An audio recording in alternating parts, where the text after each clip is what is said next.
Electromagnetic theory 1 chapter 3 हम पढ़ रहे हैं और ये इसका लास्ट टॉपिक है 3.4 द मल्टीपल एक्सपेंशन। ये लेक्चर और इससे जो नेक्स्ट लेक्चर है कुछ हिस्सा हम इसमें डिस्कस कर लेंगे और कुछ हिस्सा हम नेक्स्ट लेक्चर में डिस्कस करेंगे। और ये 3.4 है third edition of Griffith introduction to electrodynamics by DJ Griffith. Multipole expansion ये टॉपिक है हमारा और मेन यही टॉपिक है जो हम इसी से मैं इस लेक्चर में डिस्कस करेंगे और इसका रिमेनिंग पार्ट नेक्स्ट में। अगर आप कहीं दूर से एक पॉइंट पे चार्ज से कहीं किसी चार्ज से बहुत दूर आप कहीं इसी पॉइंट पे पोटेंशियल देख रहे हो उसका जो डिस्टेंस आर है वो पॉइंट आपका ओरिजिन में पड़ा हुआ है तो आपको पोटेंशियल नज़र आएगा ये लाइक अ पॉइंट चार्ज। ठीक है आपका कहीं सारा चार्ज पड़ा हुआ है एक पॉइंट पे और बेशक पॉइंट चार्ज है या नहीं है लेकिन अगर आप बहुत दूर से उसको ऑब्जर्व करोगे वो लगेगा पॉइंट चार्ज ही आपको। और आपको जो पोटेंशियल दिखाई देगा उसको उसका ये V is equal to 1/4 pi epsilon naught q over r. और क्यू आपके पास है टोटल चार्ज जो जिस कॉन्फ़िगरेशन का आप पोटेंशियल देख रहे हो। लेकिन आप ये देखेंगे अगर आपके पास टोटल जो चार्ज हो कॉन्फ़िगरेशन का वो ज़ीरो है तो फिर क्या होगा। तो जाहिर सी बात है आपको चार्ज पोटेंशियल भी आप देख कहेंगे कि वो ज़ीरो होगा। और इंडीड अगर आप बहुत दूर से ऑब्जर्व करें पोटेंशियल को तो वैसे वो वैनिश होता जाता है। आप इन्फिनिट पे अप्रोच करेंगे पोटेंशियल वैसे वैनिश होना होता जाता है। लेकिन जैसे आप वो देखें चार्ज हो ही ना तो वो पोटेंशियल उसका भी आप कहेंगे कि वो ज़ीरो है।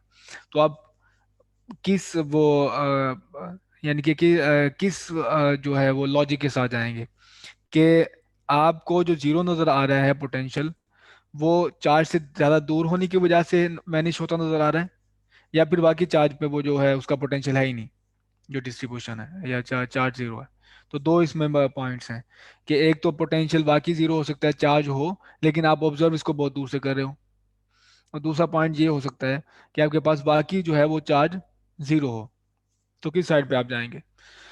तो यहाँ से एक प्रॉब्लम राइज होती है जिसको अब हम डिस्कस करने लगे हैं कि चार्ज अगर जीरो हो तो फिर भी क्या पोटेंशियल होगा या और फिर क्या होगा। तो इसके लिए हम पहले प्रॉब्लम एक एग्जांपल डिस्कस करते हैं।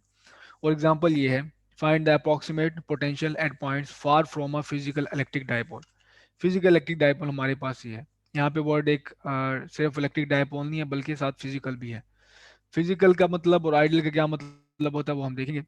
लेकिन फिलहाल आप ये कह लें कि अगर आपके पास जो ये जो पहले डायपोल की डेफिनेशन देख लेते हैं। डायपोल कहते हैं हम कि दो चार्जेस उनकी मैग्नीट्यूड सेम है पोलैरिटी ऑपोजिट है ये प्लस है ये माइनस है और सेपरेटेड है फ्रॉम स्मॉल डिस्टेंस। तो स्मॉल डिस्टेंस से सेपरेट है वो डिस्टेंस यहाँ पे डी है। और ये चार्जेस की मैग्नीट्यूड बिल्कुल सेम है एक प्लस है और एक माइनस है। इसको हम कहते हैं इलेक्ट्रिक डाइपोल। ठीक है फिजिकल इलेक्ट्रिक डाइपोल ये कहते हैं होता है कि आपके पास जो ये डी होता है वो अप्रोचेस टू जीरो ना हो। डी एक वो उसकी ये फाइनाइट लेंथ है अप्रोचेस टू जीरो नहीं है। और उसे हम कहेंगे वो फिजिकल डाइपोल। और अगर आपके पास ये डी अप्रोचेस टू जीरो हो जाए तो फिर हम इसे कहते हैं आइडियल इलेक्ट्रिक डाइपोल। ठीक। तो फिजिकल डाइपोल की वजह से जिसमें डी अप्रोचेस टू जीरो नहीं है लेकिन स्मॉल है as compare to the distance जहाँ पे हम पोटेंशियल को पोटेंशियल जानना चाह रहे हैं। तो ये पॉइंट पी है हमारा। इस पॉइंट पे हम जानना चाहते हैं कि इन इस डिस्ट्रीब्यूशन की वजह से जिसमें जिसको हम इलेक्ट्रिक डायपोल कहते हैं जिसमें दो चार्जेस जिनकी मैग्नीट्यूड सेम है पोलैरिटी ऑपोजिट है और स्मॉल डिस्टेंस से सेपरेटेड है। इसको इसकी वजह से हम इस पॉइंट पे पोटेंशियल देखना चाहते हैं। तो आप इसमें आपको नजर आ रहा है कि पोटेंशियल सुपरपोजिशन प्रिंसिपल होल्ड करता है। इसकी वजह से आपके पास दो टर्म्स होंगी। एक होगी प्लस क्यू की चार्ज चार्ज की वजह से या प्लस क्यू चार्ज और दूसरा माइनस क्यू चार्ज की वजह से। प्लस क्यू चार्ज से पॉइंट तक का डिस्टेंस है कैलीग्राफिक आर प्लस और माइनस क्यू से पॉइंट चार्ज का डिस्टेंस है कैलीग्राफिक आर नेगेटिव। और आप अगर इसमें देखें कि आप इन दोनों को एक ही वेरिएबल की टर्म में अगर लिखना चाहें ये कैलीग्राफिक आर प्लस है और कैलीग्राफिक आर माइनस है तो आर वो डिस्टेंस है जो इस डाइपोल के इस डी के हाफ डिस्टेंस है डी से यहाँ तक का हमारे पास वेक्टर है डिस्टेंस है। तो मैंने एक हाफ से इसके स्टार्टिंग पॉइंट लिया और वेक्टर ड्रॉ किया पॉइंट पी तक, जिसे मैंने आर का है, और वो एंगल बना रहा है इस डायपोल के साथ, वो थीटा है। तो मैं दोनों आर प्लस और आर माइनस को इन टर्म्स ऑफ आर लिखना चाहता हूँ। तो by using law of cosine आप देख सकते हैं कि ये एक तो ये साइड है, ये है d/2, दूसरी साइड है ये आर, और तीसरी साइड है r, calligraphic r plus plus है एक। ठीक।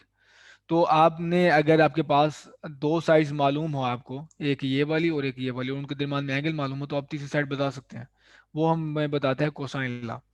तो आपके पास एक साइड आर स्क्वायर हो गई, ये वाली साइड, दूसरी साइड आपके पास है d/2 स्क्वायर, और फिर आपको जो कोसाइन लॉ ये कहता है कि बाकी होगा फिर ये आपके पास 2, ये वाली साइड आर, और दूसरी साइड है d/2, और साथ आ जाएगा कॉज ऑफ थीटा। ठीक है, अगर थीटा ये एंगल है इन दोनों के दरम्यान में, तो 2 से यहाँ मैनिश होता जाएगा, और आपको ये नजर आएगा कि आर डी कॉस थीटा ये रहा। अब अगर आप प्लस डिस्टेंस लें, प्लस डिस्टेंस, तो आप यहाँ पे देख सकते हैं कि हम r plus calligraphic r plus से ज़्यादा है। तो अगर आप कैलीग्राफिक आर प्लस बनाना चाहते हैं आर को, तो आपको ये करना होगा कि जो ये कंपोनेंट है ये वाला, ये वाला जो इसके अलोंग है, जो हमें r cos d cos sine theta देता है, वो आपको बैनिश करना होगा। इसको आप इस तरह से आसानी से समझ सकते हैं, वो ये कि लेट से ये स्ट्रेट है डिस्टेंस डी, और आपके पास जो आर है वो इनके सेंटर से डिस्टेंस है, सेंटर से एग्जैक्टली यहाँ तक, और जो हमारे आर्स हैं आर प्लस आर माइनस वो ये हैं। ठीक। और दूसरा ये आर माइनस। तो अगर मैं इसको लेबल करना चाहूँ तो ये हमारे पास है r plus, calligraphic r plus, तो ये है कैलीग्राफिक आर प्लस, ये रहा कैलीग्राफिक आर माइनस, और ये दरम्यान में हमारे पास आर। तो अब अगर आपसे पूछा जाए कि ये हमारे पास जो ये राइट ट्राइंगल बन गई है, एग्जैक्टली ये आर परपेंडिकुलर राइट ट्राइंगल जब बन गई है आपके पास, तो ये आप कहेंगे कि ये जो आपके पास आर प्लस साइड है वो d/2 हाइपोटेनस बिहेव करी है, तो ये d/2 स्क्वायर, और ये हमारे पास है आर स्क्वायर के इक्वल। तो ये आपके पास जो टर्म है ऑटोमेटिकली वैनिश हो जाएगी। वो ऑटोमेटिकली वैनिश कैसे होगी, क्योंकि ये एंगल 90 है, तो cos 90 हमारे पास जीरो होगा, ये जीरो हो जाएगा। अब अगर आप इस साइड की बात करें यार नेगेटिव में, तो एग्जैक्टली इसमें भी वही अप्लाई होगा कि आपके पास एंगल इस केस में राइट ट्रायंगल है, पाइथागोरस थ्योरम आपका वर्क करेगा यहाँ पे आर स्क्वायर और d/2 स्क्वायर, आपके पास ये दो टर्म्स, ये हाइपोटेनस स्क्वायर आ जाएगा। लेकिन जब आप स्लाइटली इसको राइट ट्रायंगल से ये हटता है, ये मूव होता है, तो अब अगर ये जो एज है ये ऊपर उस तरफ जाता है, तो उसका वो कंपोनेंट आपके पास जो यहाँ पे कंट्रीब्यूट कर रहा है एक्स्ट्रा, उसको हमने मैनेज करना होता है। तो ये हमने मैनेज किया नेगेटिव के साथ, क्योंकि हम एक्स्ट्रा मेजर कर रहे हैं यहाँ पे, और इस तरफ हमारे पास एक्स्ट्रा चाहिए, और एक्स्ट्रा कितना चाहिए होगा हमें, ये इतना, ये एक्स्ट्रा चाहिए होगा। ठीक है, क्योंकि यहाँ पे राइट ट्रायंगल बन रही है, यहाँ पे पाइथागोरस थ्योरम अप्लाई हो जाएगा, और जो एक्स्ट्रा टर्म आएगी हमारे पास वो यहाँ से आएगी। तो इस वजह से नीचे वाली टर्म के लिए आपके पास आर नेगेटिव के लिए प्लस हो रहा है। और इसको राइट ट्रायंगल बनाने के लिए आपके पास यहाँ से डिटेक्ट किया हमने, और यहाँ से हमें ऐड किया है, जो राइट ट्रायंगल वाला जो पाइथागोरस वाला थ्योरम है वो जो काउंट नहीं करा। तो ये बेसिकली जो मैंने अभी तक बात की है डिटेल, आपने कोसाइन लॉ में देखी होगी, और ये कोसाइन लॉ में ये टर्म क्यों आती है, या आप इससे वाकिफ हैं तो फिर आपके लिए शायद बोरिंग हो। तो ये रहा कैलीग्राफिक आर प्लस और आर माइनस की हमारे पास ये वैल्यू आ गई। अब मैं यहाँ पे अप्लाई करना चाहूँगा, इसको पुट करना चाहूँगा, ताकि मैं पूरे इस एक्सप्रेशन को लिख सकूँ इन टर्म्स ऑफ आर। तो पहली हमारे पास टर्म है, मैंने यहाँ पे अप्लाई किया जो स्क्वायर रूट। ठीक। इसमें जो आर कॉमन लिया मैंने, सॉरी इसमें से, तो आर स्क्वायर मैंने कॉमन लिया, ये आर स्क्वायर आ गया आपके पास। तो आर स्क्वायर ये 1, और पहली टर्म है मेरे पास माइनस माइनस प्लस d/r, तो ये देखिए minus plus d over r, ये वाली टर्म आ गई मेरे पास।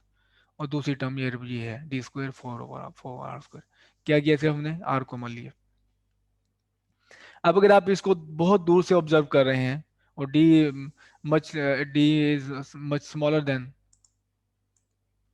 D is much smaller than r, ठीक, तो इसे हम कहेंगे कि ये जो वाली टर्म है ये आपके पास ये वैनिश हो जाएगी, ये टर्म वैनिश हमारी। तो इस अप्रोक्सीमेशन के साथ, इस रजीम में साथ हमारे पास जो बन जाएगा आर प्लस बन जाएगा वो approximately one, one minus one plus minus d over r cos theta आपके पास ये टर्म है।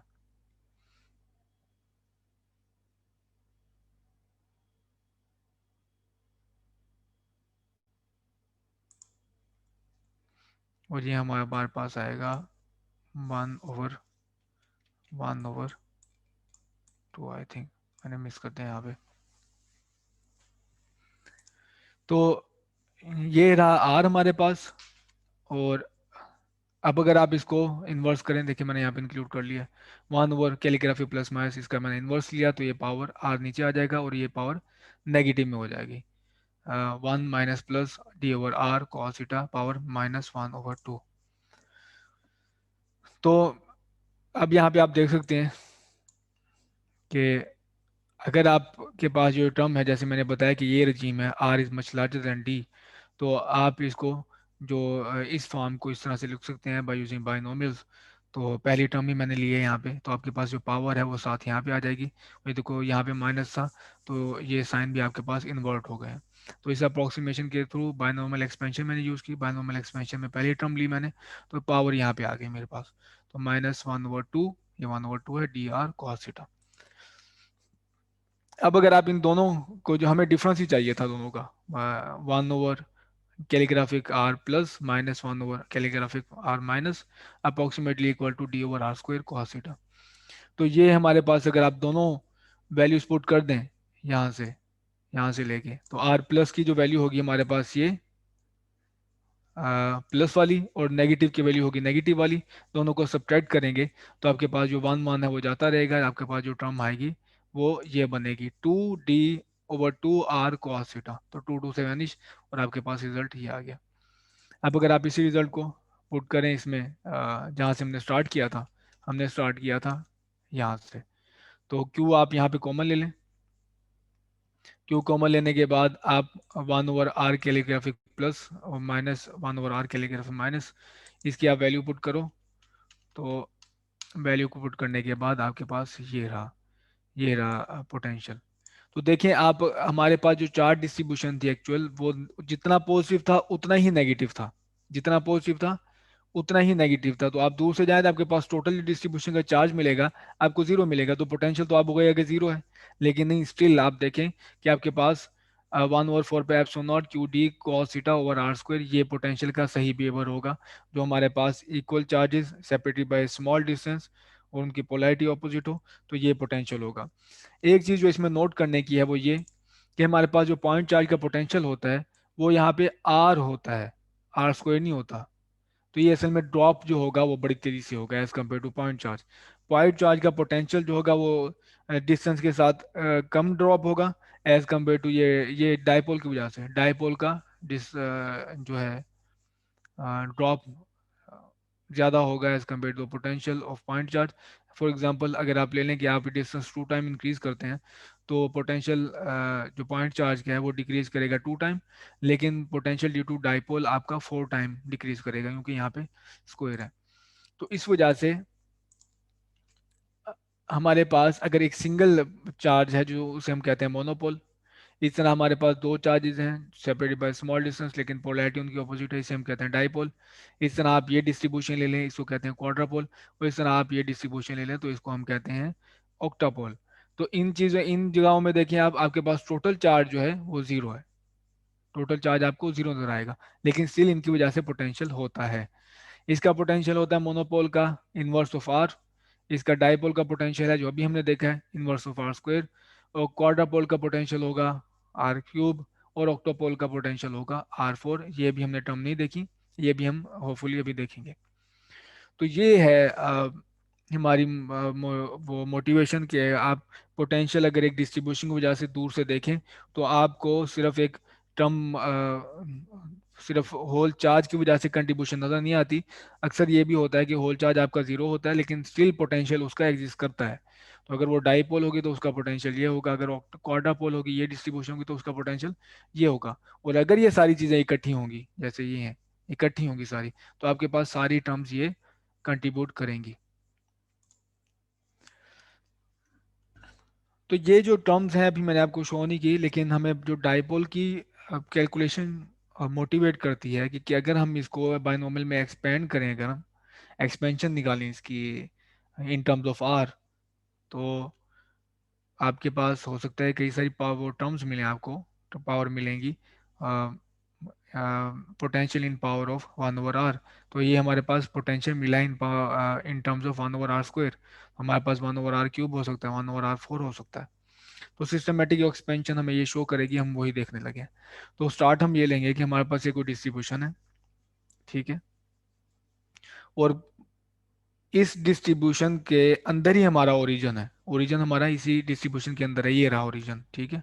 और इस ओरिजिन से आर वेक्टर जो डिस्ट्रीब्यूशन से बाहर है, इस पॉइंट पे हम पोटेंशियल देखना चाहते हैं। तो इन इस पूरी डिस्ट्रीब्यूशन की वजह से जिसकी डेंसिटी आर प्राइम है और वॉल्यूम डी टाउ प्राइम है, एक स्मॉल एलिमेंट है। तो इस किसी भी एक small element volume elements D tau prime जिसके जिसकी charge density D R prime है, तो उस तक का डिस्टेंस पॉइंट से वो है कैलीग्राफिक आर। तो अगेन मैं डिस्क्राइब कर दूं, ये हमारे पास जनरल एक्सप्रेशन है किसी भी वॉल्यूम चार्ज डेंसिटी की वजह से एक पॉइंट पे पोटेंशियल, ठीक। और इस केस में हमने ये किया है कि जो ओरिजिन है वो ओरिजिन इस डिस्ट्रीब्यूशन के अंदर ही ली है। तो ओरिजिन से आर प्राइम जो है वो सोर्स का डिस्टेंस, और ओरिजिन से आर जो है वो फील्ड पॉइंट जहाँ पे हम पोटेंशियल फाइंड करना चाहते हैं उस तक का डिस्टेंस है। और कैलीग्राफिक दोनों का, कैलीग्राफिक आर दोनों का डिफरेंस है, वेक्टर डिफरेंस है। तो यहाँ से आप अगेन दोबारा अप्लाई कर सकते हैं वही पैथागोरस। तो ये हमारे पास है एंगल, और एंगल इस बार मेरे ख्याल में लिया हमने अल्फा। तो ये दो साइड्स हैं, एक आर है एक आर प्राइम स्क्वायर है, दोनों स्क्वायर लेंगे और हमें ये वाली साइड मिल जाएगी जो कैलीग्राफी का आर है। तो ये मैंने अप्लाई किया वही कोसाइन ला, और कोसाइन ला से आपको नजर आया है ये डिस्टेंस, ठीक। तो इस केस में अगर आप स्क्वायर आर स्क्वायर कॉमन ले लें तो इसमें से आपके पास आर स्क्वायर यहाँ पे कॉमन आ गया और यहाँ रह गया 1। यहाँ से आर स्क्वायर कॉमन आएगा तो आर स्क्वायर आपको डिवाइड करना ही पड़ेगा क्योंकि यहाँ पे आर की कोई टर्म नहीं है। और इधर से आपको आर स्क्वायर कॉमन लेने के लिए आपको एक सिंगल आर से डिवाइड करना पड़ेगा, जो मैंने यहाँ पे किया। तो आप अगर चाहें तो इसको इस तरह से भी लिख सकते हैं, वो कैसे कि आप इसमें से ही एक मर्तबा आर प्राइम और आर कॉमन ले लें, ठीक है। तो इसमें आर प्राइम और आर एक टर्म तो एग्जिस्ट करती है, तो आप ये करें कि आर प्राइम और आर कॉमन अगर लेंगे तो यहाँ पे आपके पास सिंगल आर प्राइम और आर आ जाएगा, और यहाँ पे आ जाएगा आपके पास -2 cos अल्फा। तो आप इसको देखने का जो हम एक्सपेंशन करेंगे उसमें आपको हेल्प आउट करेगा कि आप इसको इस टर्म्स में लिख लें। तो calligraphic are is equal to r square root of 1 + किया क्या हमने, इस पूरी टर्म का स्क्वायर रूट ले लिया, ये इसका स्क्वायर रूट ले लिया, और इस पर पूरी टर्म का हमारे पास स्क्वायर रूट है। तो आर स्क्वायर से यहाँ से कैंसिल हो जाएगी, ये स्क्वायर रूट से बाहर आ गया, ये भी स्क्वायर रूट से बाहर आ गया, लेकिन ये टर्म हमारे पास स्क्वायर रूट के अंदर है। और एप्सिलॉन मैंने किसको कहा हुआ है, वो एप्सिलॉन ये है, ये एप्सिलॉन जो मैंने यहाँ पे डिफाइन किया हुआ है। तो चूंकि हमने जो वो डिस्टेंस लिया है वो काफ़ी दूर है यहाँ डिस्ट्रीब्यूशन से जहाँ पे हम ऑब्जर्व कर रहे हैं। तो यहाँ पे देखें, यहाँ से पे आर जो है वो डिनोमिनेटर में है, ये भी डिनोमिनेटर में है, ये भी डिनोमिनेटर में, और सोर्स का जो डिस्टेंस है वो आर प्राइम अप है। और अगर आपके पास आर मच लार्जर हो आर प्राइम से, तो आपके पास जो एप्सिलॉन होगा वो वैनिशिंग होगा, वो उसकी value much larger much smaller than 1 होगी। तो r is much larger than r prime, तो ये इसका कॉन्सिक्वेंस ये होगा कि आपके पास एप्सिलॉन जो होगा वो मच स्मॉलर देन 1 होगा। जब आपके पास एप्सिलॉन मच स्मॉलर देन 1 है तो आप फिर यहाँ पे बायनोमियल एक्सपेंशन अप्लाई कर सकते हैं, जो मैंने यहाँ पे किया। तो बायनोमियल एक्सपेंशन में पहले हमने एक टर्म ली थी, इस केस में हम और टर्म्स भी इंक्लूड करेंगे। तो 1/r आपको बताएगा कैलीग्राफिक आर डिनोमिनेटर में आ गया, पावर इसकी थी 1/2, और पावर अब हो जाएगी -1/2 में। अब यहाँ पे आप बायनॉमिनल एक्सपेंशन अप्लाई करते हैं, तो बायनॉमिनल एक्सपेंशन क्या करेगी, सिस्टमेटिकली आपको ये एक्सपेंड करके देगी। तो पहली टर्म होगी पावर के साथ -1/2, दूसरी टर्म होगी इस पावर का स्क्वायर, और आपके साथ एडिशनल टर्म भी होगी एक, ठीक है। और फिर आपके पास एक और टर्म होगी जो है इस पावर का आपके पास हो जाएगा क्यूब, और साथ ऊपर और भी मल्टीपल होगा आपके पास। और मल्टीपल क्या होगा, वो n × n−1 वाला फार्मूला यूज कर रहे हैं हम, n × n−1 तो बायनॉमिनल एक्सपेंशन आपने देखी हुई है, तो बायनॉमिनल एक्सपेंशन आपको, तो ये रही हमारे पास बायनॉमिनल एक्सपेंशन। और अब अगर सिर्फ आप एप्सिलॉन की वैल्यू पुट कर दें यहाँ पे, तो एप्सिलॉन पहली वैल्यू ये हो गई, ये रहा हमारे पास एप्सिलॉन, ये रहा हमारे पास एप्सिलॉन स्क्वायर, और ये रहा मेरे पास एप्सिलॉन क्यूब। तो ये वैल्यू सिर्फ पुट की है, इसके अलावा और कुछ नहीं किया बायनॉमिनल एक्सपेंशन में, जो हमने ये सब्स्टिट्यूशन की हुई थी। अब हमारा काम ये है कि अब वन बाय वन आप हमने टर्म्स इकट्ठी करनी है। और पहली टर्म होगी हमारे पास, वो टर्म किसकी होंगी, आर प्राइम और आर, और नेक्स्ट हमारे पास टर्म सारी जितनी भी आती हैं वो r prime over r square की टर्म है, और इसी तरह हमारे पास आर ओवर आर प्राइम के क्यूब की टर्म्स आएंगी हमारे पास। तो उसके लिए आप देखेंगे कि यहाँ से भी हमारे पास कोई आर स्क्वायर की टर्म आ सकती है, यहाँ से भी आपके पास आर स्क्वायर की टर्म है, यहाँ पे भी आपको नजर आ रहा है ये आर स्क्वायर की टर्म आएगी, और यहाँ से हमारे पास आर स्क्वायर की कोई टर्म नहीं आएगी, क्योंकि आर बाहर मल्टीप्लिकेशन ही क्यूब के साथ है। लेकिन आप देखेंगे कि हमारे पास यहाँ पे आर क्यूब की टर्म आएगी, और यहाँ भी आर क्यूब की टर्म हमारे पास आ सकती है। तो इस वजह से जब तक आप इसको ओपन नहीं करते, आप इसका ये स्क्वायर ओपन नहीं कर सकते, इसका क्यूब ओपन नहीं करते, तब तक आपको टर्म्स नहीं मिलेंगी जो इकट्ठी हो सकती हैं, ठीक है। तो हम फिर यही करेंगे, हम ये करेंगे पहले कि इसको मल्टीप्लाई करेंगे अंदर, तो पहले ये कर लेते हैं। तो ये मैंने मल्टीप्लाई किया पहली टर्म के साथ, -1/2 आर प्राइम और आर प्राइम और आर, इसका मल्टीप्लाई करोगे तो इनका स्क्वायर आ जाएगा। अब फिर आएगी दूसरी टर्म, वो -1/2 आर प्राइम और इंटू -2 cos प्लस, तो हमारे पास टू टू कैंसिल, और आपके पास दूसरी टर्म ये आ गई।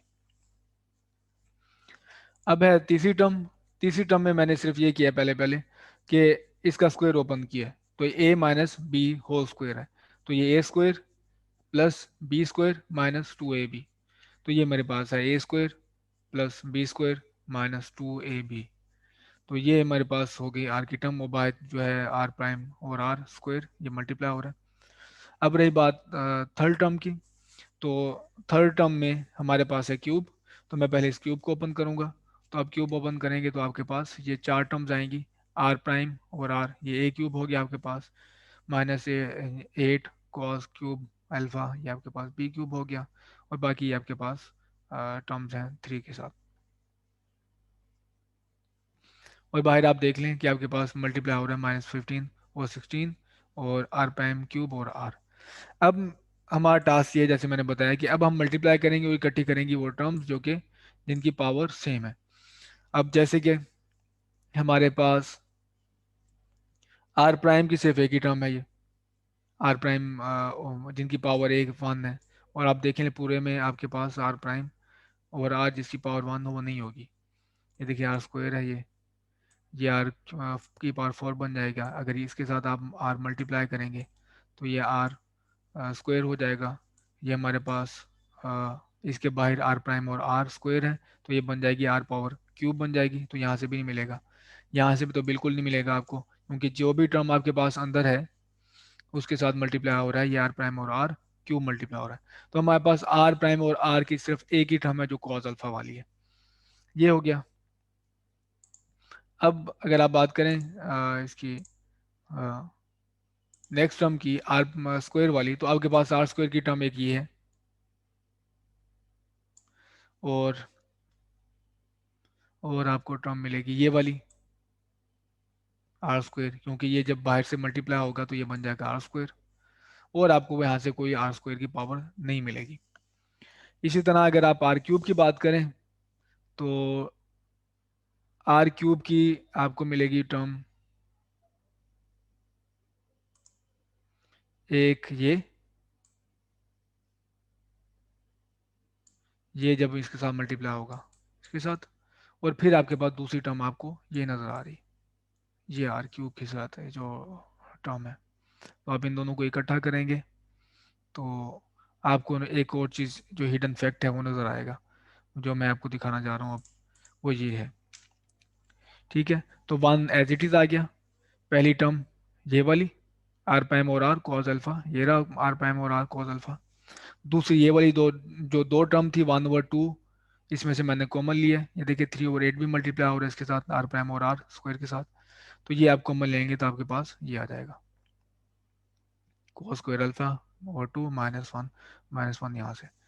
अब अगर आप आर क्यूब और आर प्राइम और आर क्यूब की बात टर्म की बात करें, वो भी दो हैं, और एक टर्म है हमारे पास जो मैंने आपको दिखाया ये वाली, ये कोस अल्फा वाली जब आर प्राइम और आर से मल्टीप्लाई होगी, और दूसरी हमारे पास है आर प्राइम आर, ये 8 cos³ के साथ। ठीक, और बाहर जो टर्म है उसको भी मल्टीप्लाई करना ना भूलिएगा, जो ये 5 और 16 है और ये 3 और 8 है ना। तो ये दरअसल लास्ट टाइम हमने दिखाया, मैंने आपको दिखाया था कि लेजेंडर पोलिनोमियल्स हैं, ये जो इनके कोफिशिएंट्स हैं, ये कॉस अल्फा, ये पहला लेजेंडर पोलिनोमियल है। आपको अगर याद हो तो हमारे पास जो पहला पोलिनोमियल हो था वो, आ, अगर पोलिनोमियल आप कॉस की टर्म में लिखें कॉस अल्फा, तो जो जीरो ऑर्डर पोलिनोमियल होगा वो आपके पास होगा 1, और जो आपके पास लेजेंडर पोलिनोमियल है 1th ऑर्डर, तो आपके पास देगा एज इट इज आ जाएगा कॉस अल्फा। और अगर आप P2 की बात करें तो P2 एग्जैक्टली ये चीज़ है, P3 एग्जैक्टली ये चीज़ है। ठीक है, तो ये हमारे पास हिडन इसमें जो चीज़ नज़र आई कि अगर आप इसको पावर्स में लिखें,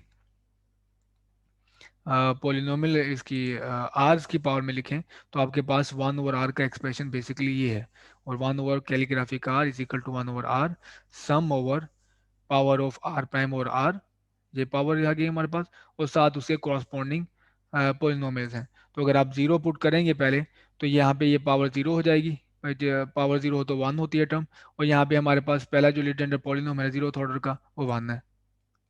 और इस तरह आप जब वन पुट करेंगे तो इसकी पावर हो जाएगी, एन की वैल्यू वन पुट करेंगे तो पावर वन हो गई, आर प्राइम और वार ये वन, और साथ ही आपके पास जगह P1 कॉज अल्फा, तो फर्स्ट ऑर्डर पॉलिनोमियल हमारे पास कॉज अल्फा होता है। इसी तरह P2 आ जाएगा, इसी तरह हमारे पास P3 आ जाएगा, साथ इसकी पावर्स बढ़ती चली जाएंगी।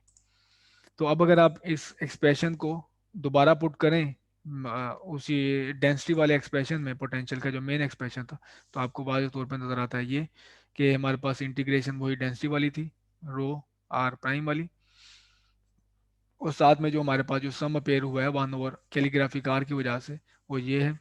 आर चूँकि कांस्टेंट है, हम आर दरम्यान में इस कंट्रीब्यूशन के लिए अगर का ये डिस्ट्रीब्यूशन है यहाँ से यहाँ तक का डिस्टेंस आर है, और अंदर हम जिस चीज़ को वेरी कर रहे हैं वो हमारे पास है R prime, R prime vary होगा, तो कभी वो पहले हमारे पास ये वॉल्यूम आएगा, ये स्मॉल वॉल्यूम आएगा, इंटीग्रेशन वेरिएबल ये वॉल्यूम आएगा, ये वॉल्यूम, तो अंदर जो चीज़ चेंज होगी वो आर प्राइम चेंज होगा, आर चेंज नहीं होगा, आर कांस्टेंट रहेगा क्योंकि ओरिजिन अंदर है।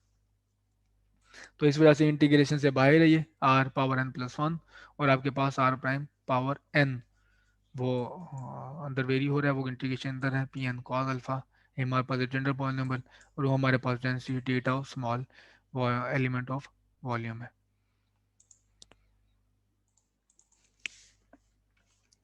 तो अब अगर आप इसको एक्सप्लिसिटली थोड़ा सा देखें, कि टर्म इसकी थोड़ी सी ओपन कर लेते हैं, देख लेते हैं, ये समीशन ओपन कर लिया हमने, तो आर की जो पावर्स होंगी वो देख लेते हैं। तो आर की पावर एन की वैल्यू पहले जीरो, तो हमारे पास आर की पावर जीरो पुट करोगे तो एक आर आर यहाँ से आ जाएगा, और बाकी ये पावर ये जीरो हो जाएगा, ये हमारे पास पावर के लिए वन आ जाएगा, और दोबारा ये हमारे पास रो आ जाएगी, ये टेस्ट ये हमारे पास आ गया पहली टर्म।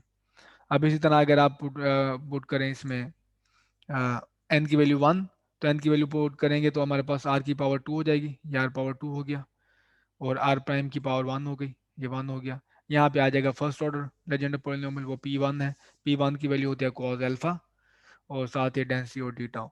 तो मेरे पास दूसरी टर्म ये आ गई, ठीक है, एन की वैल्यू 1 के लिए। अब है ये तीसरी टर्म अगर आप देख लें तो एन की वैल्यू 2 होगी, तो ये बन जाएगा आर की पावर 3, ये 3 आ गया, आर प्राइम पावर 2, और यहाँ पे पी टू की वैल्यू है 3 2 कॉस स्क्वायर अल्फा -1/2, जो हमने लास्ट स्लाइड पे देखा, और साथ ही डेंसिटी आ गई, एंड सो ऑन। आप इसको जिस तरह बढ़ाते चले जाएं। तो ये वाली जो टर्म है ये असल में क्या है, ये चार्ज नहीं है, टोटल चार्ज है डिस्ट्रीब्यूशन का। ये हमारे पास है टोटल चार्ज क्यू।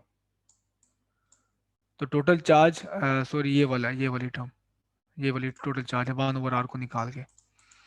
तो ये हमारे पास है बेसिकली सिंगल चार्ज के लिए पोटेंशियल आ जाएगा। अगर आप इसको निकाल के देखें इस तरह से, तो ये बनेगा 1/4 पाई एप्सिलॉन नॉट, और ये 1/r है, 1/r, और ये पूरी इसकी इंटीग्रेशन करोगे डिस्ट्रीब्यूशन पे डेंसिटी की, तो आपको मिलेगा क्यू टोटल चार्ज। तो टोटल चार्ज आपके पास ये है 1/4 पे एप्सिलॉन नॉट Q/r। तो ये हमारे पास किसकी वजह से पोटेंशियल है, मोनोपोल सिंगल चार्ज की वजह से। ये असल में है डाइपोल, ये जो नजर आ रही है आपको ये अंदर, ये ये डाइपोल टर्म है। इसी तरह आपके पास ये वाली जो टर्म है ये है क्वाड्रापोल, 1/r³ को निकाल के। तो पहले हमारे पास मोनोपोल, डोमिनेटिंग टर्म मोनोपोल है 1/r, फिर उसके बाद डोमिनेटिंग टर्म है डाइपोल, और उसके बाद डोमिनेटिंग टर्म है क्वाड्रापोल।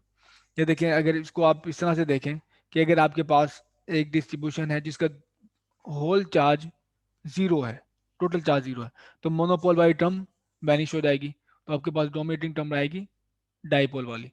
अब अगर आप उसकी टोटल डाइपोल भी वैनिश है, तो आपके पास फिर डोमिनेटिंग टर्म आएगी क्वाड्रापोल। फिर अगर उसकी क्वाड्रापोल भी अ, जो है वो कैंसिल आउट हो रही है, तो फिर आपके पास आ जाएगी ऑक्टापोल। तो इस वजह से आपके पास ये पोटेंशियल की टर्म आती जाएंगी। लेकिन पहली जो आपके पास डोमिनेटिंग टर्म ये है, अगर आपके पास चार जीरो नॉन जीरो है, तो उसके ऊपर बाकी सारी एक्रेक्शंस हैं। तो आप इसको चीज़ों को मज़ीद एक्यूरेट बनाने के लिए, ज़्यादा सही से अप्रॉक्सीमेट बनाने के लिए यूज़ करेंगे। The lowest non zero term provides the approximate potential at large R, and the successive terms tells us how to improve the approximate approximation if greater precision is required. तो आपके पास dominating term ये रहेगी, और अगर आपने इसको greater precision चाहिए आपको, तो आपको इनकी पावर बढ़ाते जाएंगे। लेकिन अगर आपके पास टोटल चार्ज जीरो है, तो फिर आपके पास डोमिनेटिंग टर्म ये होगी, अगर टोटल डायपोल जीरो है तो आपके पास डोमिनेटिंग टर्म ये होगी, एंड सो ऑन।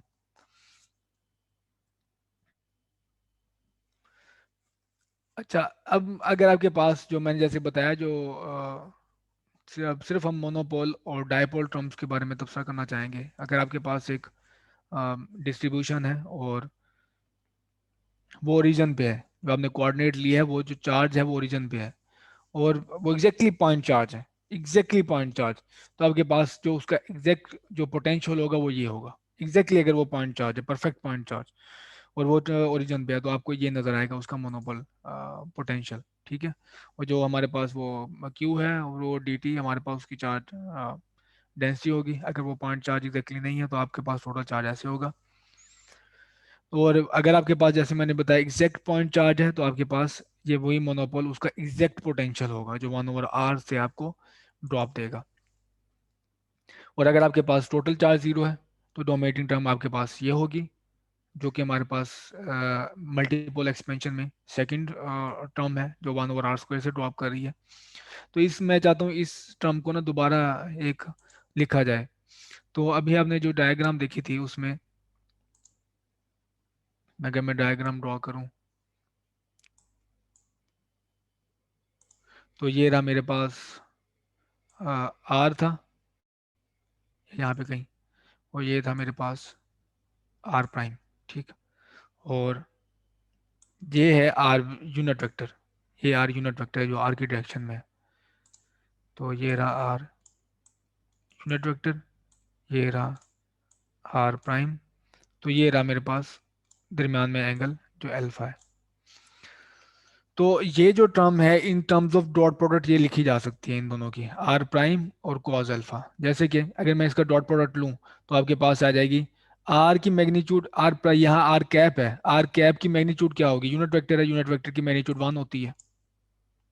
तो आर प्राइम की, आर कैप की मैग्नीट्यूड वो आ गई, तो आर प्राइम की मैग्नीट्यूड वो आ गई, और साथ क्या होता है, कॉज, दोनों के दरम्यान में कॉज अल्फा। तो बिल्कुल ये यही लिखा हुआ है, आर क्या, प्राइम कॉज अल्फा। तो आप इसको इस तरह से लिख सकते हो। तो अब इसकी हेल्प से मैं यहाँ पे इसको लिखना चाहता हूँ, दरअसल मैं इसको लिखना चाहता हूँ, जो आर प्राइम कॉज अल्फा, ये जो टर्म नजर आ रही है आपको अंदर, इसको मैं आर की टर्म में लिखना चाहता हूँ, तो वो मैंने ये लिखा है। तो आर बाहर बाहर आ गया, तो वो कांस्टेंट है इंटीग्रेशन से। तो R cap dot R prime vector, तो यहाँ पे नजर आ रहा है कॉज अल्फा, आर प्राइम की जगह पे मैंने ये डॉट प्रोडक्ट पुट कर दिया। तो ये दरअसल जो आपको डॉट प्रोडक्ट नजर आ रहा है, ये इसको हम कहते हैं डायपोल मोमेंट। तो पी हम डिफाइन करते हैं, ये हमारे पास रो डेंसिटी डी टाउ और आर प्राइम के साथ है। अगर आपके पास यहाँ पे आर ना होता तो हम इसको कहते हैं चार्ज, टोटल चार्ज, और अगर हमारे पास यहाँ पे आर आ जाता तो हम इसे कहते हैं डाइपोल मोमेंट। तो डाइपोल मोमेंट हमारे पास एग्जैक्टली ये है, और ये एग्जैक्टली किसके लिए है, जब आपके पास है एग्जैक्ट डाइपोल, और वो एग्जैक्ट डाइपोल, और या फिर आप कहेंगे आइडियल डाइपोल। आइडियल डाइपोल की मैंने आपको डिफाइन किया था, आज मजीद बात करेंगे। आइडियल डाइपोल है जिसका जो डी है वो वैनिशिंग हो, दो चार्ज के दरम्यान में डिस्टेंस है वो वैनिशिंग हो। तो डाइपोल मोमेंट नजर आ रहा है आपको, ये हमारे पास ये scalar D tau volume element scalar, और बाकी हमारे पास ये सिर्फ वेक्टर है। तो ये हमारे पास dipole moment is a vector quantity, और अगर आपके पास कोई डिस्ट्रीब्यूशन है, कलेक्शन ऑफ चार्जेस है, जो उसकी डाइपोल मोमेंट होगी वैसे डिफाइंड होगी, जो टोटल डाइपोल मोमेंट है डिस्ट्रीब्यूशन की, तो वो सारा वेक्टर सम होगा, सारा का सारा वेक्टर सम होगा, और ये हमारे पास टोटल डाइपोल मोमेंट होगी डिस्ट्रीब्यूशन की। अब अगर आप फिजिकल मजीद हम बात करें फिजिकल डाइपोल पे और आइडल डाइपोल पे, तो ये मैंने डिस्ट्रीब्यूशन आपको दिखाई है, कि दो चार्जेस हैं, ये माइनस क्यू है, ये प्लस क्यू है, separated by small distance D, और ये ओरिजिन पे नहीं पड़े हुए, साइड पे कहीं पड़े हुए हैं। तो इनकी जो डाइपोल मोमेंट होगी वो ये ऐसे डिफाइन करेंगे, क्यू, ये असल में वही इंटीग्रेशन ओपन है, ये यही इंटीग्रेशन है। तो पहले आर प्राइम है, और ये फिर दोबारा आप उस स्पेस पे दो ही पॉइंट पे इंटीग्रेशन का रिजल्ट आपको नॉन जीरो मिलेगा, क्योंकि इसके साथ डॉट डेल्टा है। तो पहला पॉइंट आपको देगा, नॉन जीरो देगा आर प्लस पे, तो ये पहला पॉइंट आ गया। तो इंटीग्रेशन में का रिजल्ट जो दूसरी जगह पे नॉन जीरो होगा वो माइनस क्यू पे होगा। तो दो पॉइंट पे आ गया हमारे पास, सम है लेकिन चार्ज माइनस में है हमारा, तो माइनस आ गया, कॉमन ले लिया, तो R plus minus R prime, minus का जो डिस्टेंस है वो डी है। तो ये रही हमारे पास फिजिकल डाइपोल, और ये हमें बताता है कि अगर आप आर को जैसे बढ़ाते जाएंगे तो डाइपोल अप्रोक्सीमेशन इम्प्रूव्स, कि आप जैसे दूर जाते जाएंगे आर को बढ़ाते जाएंगे, आपके पास डाइपोल की जो अप्रोक्सीमेशन है वो इम्प्रूव होती जाएगी। क्यों? उसकी वजह ये है कि जो फिजिकल डाइपोल है ये असल में आइडियल डाइपोल बनती जाएगी, और आइडियल डाइपोल हम ये कहते हैं कि जब इनके दरम्यान में डिस्टेंस वैनिशिंग हो, स्मॉल हो। तो ये आप जैसे करीब आएंगे, अगर ये फिजिकल डाइपोल है, डी इसमें अप्रोचेस टू जीरो नहीं है, तो अब वो जो अप्रोक्सीमेशन है डाइपोल की जो आपको ये वैल्यू दे रही है वो सही नहीं होगी। लेकिन जैसे आप दूर जाते जाएंगे तो आपकी अप्रोक्सीमेशन सही होती जाएगी। उसकी वजह ये है कि ये आर कंपेयर टू डी कम होता जाएगा। या फिर इसका दूसरा तरीका ये है कि आप आर को फिक्स रखें, आप डिस्टेंस ना बढ़ाएं, और डी को कम करें, डी को कम करता जाए, तो वो आइडियल डाइपोल बनती जाएगी। और फिजिकल डाइपोल जो हमारे पास बनेगी, physical dipole become pure dipole, D is equal to zero हो जाए आपके पास, और क्यू या अप्रोचेस टू जीरो हो जाएंगे। आपको पता है कि अगर आप डी जैसे जीरो करते जाएंगे तो ये दोनों चार्ज इकट्ठे मिलते जाएंगे, इकट्ठे होते जाएंगे, और एक पॉइंट आएगा तो चार्ज जीरो हो जाएगा। तो हम ये भी नहीं चाहते। तो उसके लिए फिर तरीकाकार ये है कि आप ना डी को बढ़ा कम कर दें, डिस्टेंस दोनों में कम कर दें, और क्यू को इन्फिनिट कर दें, क्यू को इन्फिनिट कर दें, डी अप्रोचेस टू जीरो और क्यू अप्रोचेस टू इन्फिनिट, कि इनका जो दोनों का प्रोडक्ट है क्यू और डी का वो रहे कांस्टेंट, पी हेल्ड फिक्स। तो हमारे पास ये डेफिनेशन है हमारे पास प्योर डाइपोल की। तो ये इन दो लिमिट्स के अंदर जो फिजिकल डाइपोल है वो बन जाती है pure dipole. Again dipole moments are vector, अगर आप इन दोनों को ऐड करते हैं तो आपको वेक्टोरियली ऐड करना पड़ेगा। अगर आपके पास ये है एक वेक्टर, ये है, जाहिर सी बात है दूसरा ये है, तो आप देखेंगे ये इनको अब ऐड करें अगर इनकी मैग्नीट्यूड सेम है तो वैनिश हो जाएंगे। तो आपको वेक्टर का ध्यान रखना होगा। तो ये रही डिस्कशन हमारे पास डाइपोल मल्टीपल एक्सपेंशन पे। तो नेक्स्ट हम इसी चैप्टर को कंटिन्यू करेंगे नेक्स्ट लेक्चर में। तो ये रही हमारे पास pure dipole D approaches to zero, तो उसकी भी इलेक्ट्रिक फील्ड लाइन कुछ इस तरह से नजर आ रही है आपको। और ये हमारे पास है फिजिकल डाइपोल, जिसको आप प्योर डाइपोल बना सकते हैं कि अगर आप इसको डी जो इनके दिमाग में डिस्टेंस है वो अपोचिस जीरो हो जाए और इनकी जो चार्ज है अपोचिस टू इन्फिनिटी हो जाए, तो ये फिजिकल डाइपोल है।